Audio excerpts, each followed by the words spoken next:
Hi friends, అందరికి నమస్తే. మన మాజీ మంత్రి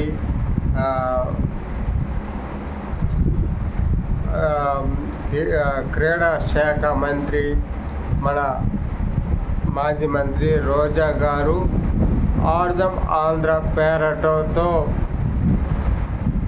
దాదాపుగా 147 కోట్ల వరకు అవినీతి జరిగిందని వస్తున్న ఆరోపణలు అవి ఎంతవరకు నిజమో, తర్వాత ఆ రోజా గారిని తక్షణమే అరెస్ట్ చేసే అవకాశం ఉందా, ఈ కుట్ర ప్రభుత్వం ఏం చేస్తుందో చూడాలి.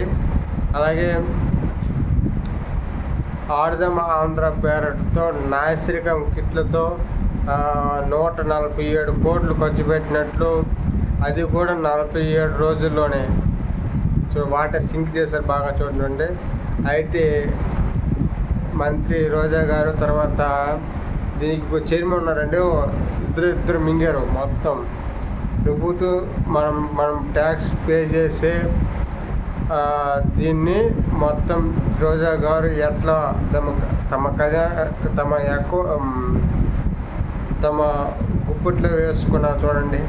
మనం ట్యాక్స్ కట్టేది ప్రతి దీంట్లో మనం ట్యాక్స్ పేరు నుంచి వచ్చిన ఆదాయాన్ని మొత్తం గుండు కొట్టేసి మనం నష్టపోయి మన ప్రభుత్వానికి ట్యాక్స్ కట్టి ఆ ట్యాక్స్ డబ్బులతో ప్రజాప్రతినిధులు ఎట్లా పనులు చూస్తున్నాం చూడండి. అందుకే వైఎస్ఆర్ పార్టీకి 11 సీట్లు వచ్చాయి. ఇవి కూడా గుర్తించకపోతే ఇంకా ముందుగా ఇంకా ముసలి పండుగ ఉంది. అది పెద్ద పండుగ. అది రాబోయే 29 ఎలక్షన్లోని ఇలా ఈ తప్పులు కంటిన్యూ చేసుకుంటే ఆ పార్టీకి వచ్చే ఓట్లు కూడా డిపాజిట్ లేకుండా పోతాయి. ఇది మంత్రి రోజా గారి గురించి కూడా చెప్తున్నాను, మాజీ మంత్రి రోజా గారికి. అలాగే ఏసీబీ కోర్టు కూడా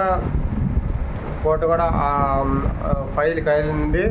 అయితే మన మాజీ మంత్రి రోజా గారు కాబట్టి గవర్నర్ 17వ గవర్నర్కి అనుమతి ఉండాలండి.